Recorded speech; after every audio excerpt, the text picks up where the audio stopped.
Taliban tell Afghan women to stay home from work because soldiers are not trained to respect them.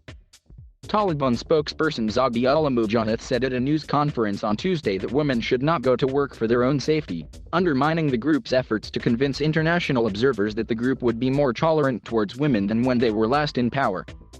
The instruction came the same day that the World Bank halted funding in Afghanistan, citing concerns about the safety of women, and within hours of the UN calling for a transparent and prompt investigation into reports of human rights abuses since the Taliban takeover.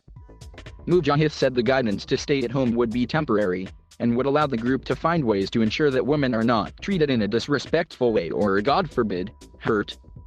He admitted the measure was necessary because the Taliban's soldiers keep changing and are not trained.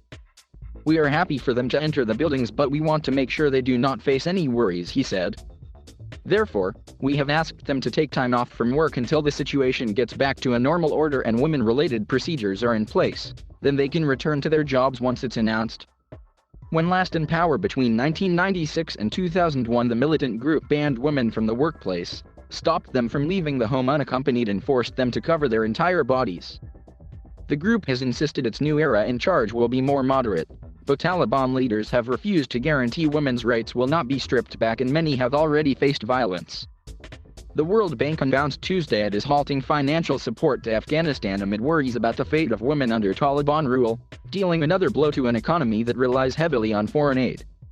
And 5 women from Afghanistan's renowned robotics team arrived in Mexico on Tuesday, after being issued humanitarian visas. In early July, insurgents walked into the offices of Aziza Bank in the southern city of Kandahar and ordered 9 women working there to leave, Reuters reported. The female bank tellers were told that male relatives would take their place. Amid increasing concern from the international community, the United Nations called for a transparent and prompt investigation into human rights abuses committed by all parties to the conflict on Tuesday, after an emergency meeting of its Human Rights Council. But the agency was condemned by a number of non-profit organizations for passing its language after adopting the resolution, initially proposed by Pakistan. John Fisher, Geneva director at Human Rights Watch, said in a statement that the UN failed to create a strong human rights monitoring body and meet its responsibility to protect the Afghan people.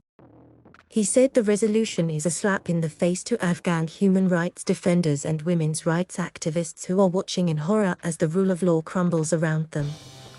The source also described a delicate process in which US troops would coordinate with the Taliban to only let certain vehicles in. The biggest problem today and yesterday is huge groups of special immigrant evacuees showing up at the South Commercial Gate asking to be let through the Taliban checkpoints with zero prior coordination, the source said.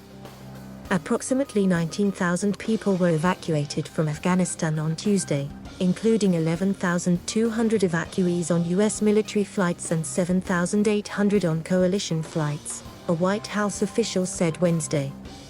That's down slightly from the previous day, when the US reported 21,000 people were evacuated from Kabul airport via 37 US military flights carrying 12,700 evacuees, plus 57 coalition flights carrying 8,900 people.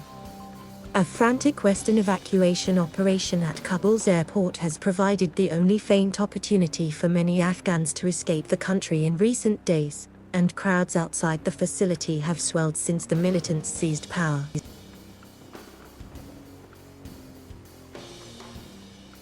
Thank you for watching. Please subscribe.